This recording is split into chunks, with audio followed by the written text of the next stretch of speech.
My name is John Denmat. We're at the 2008 Kit Car National. Happy to be here representing Bruce Meyers and the Meyers Maxter. Our car here is a 2006 Maxter 2+2. And, it's orange. John is a very sweet guy, you know.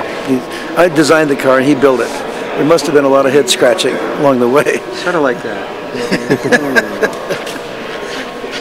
So the design of the car is really, because it's a later model of a Meyers Max Dune Buggy of many years ago. 40 years ago I created the fiberglass Dune Buggy, which sort of swept around the world.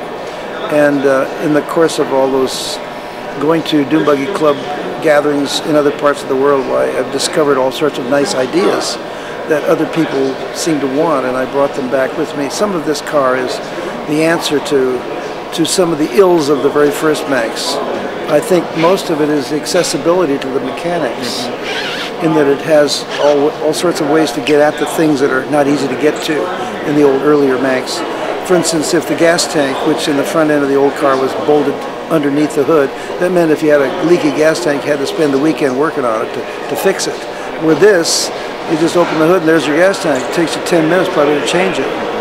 As well as the fact that you take a couple of bolts off of the windshield surround and off comes the whole windshield assembly in the top of the dashboard, which then exposes all the electrics and the wiring, as well as the removal of the hood.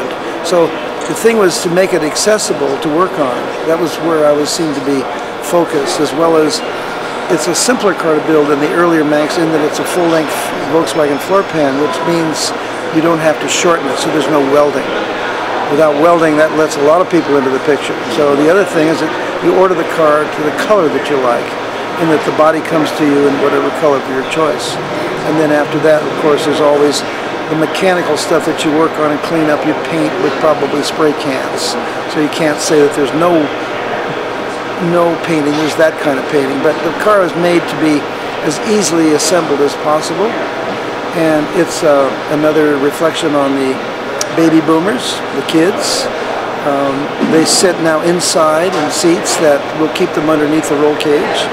The back seats are probably just a bit of a joke, but they're like a Porsche or a Ferrari, or actually this car has exactly the same internal dimensions as a Maserati. So the rear seats are probably a little bit humpy, but still we've gone to breakfast many times with 4 people and nobody complained, so it'll get you there. But you know, a Volkswagen floor pan is not Pierce Arrow. It's not a Cadillac.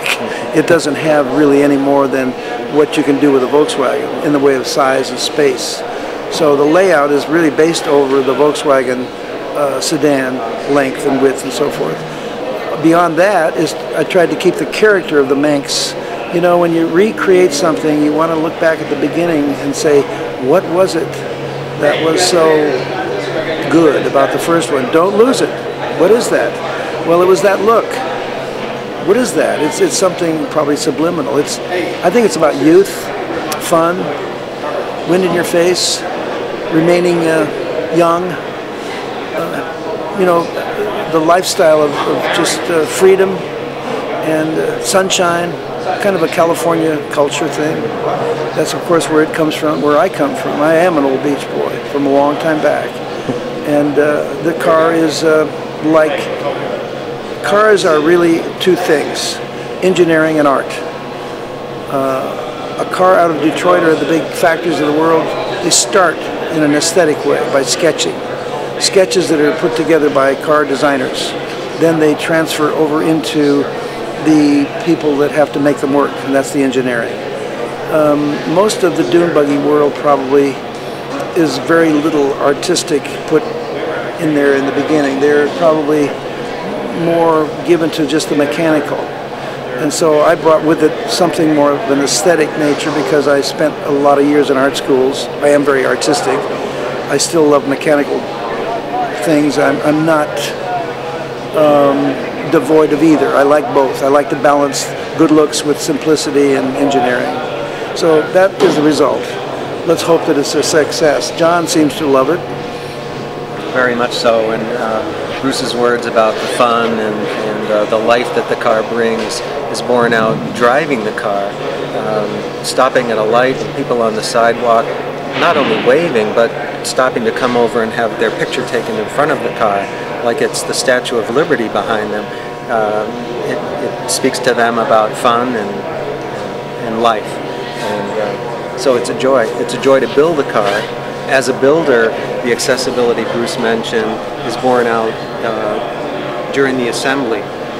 I need space to run some plumbing for a radiator and to do fabrication. That space is there. It's amazing. It's amazing. The quick look says, gee, isn't it nice? But when you get down into it and spend hours and hours forming the style of the car, the design of the car allows you flexibility to move in all kinds of directions. It's a joy in that sense as well. You're being very kind, John. No, it's there. Can I have my $5 there?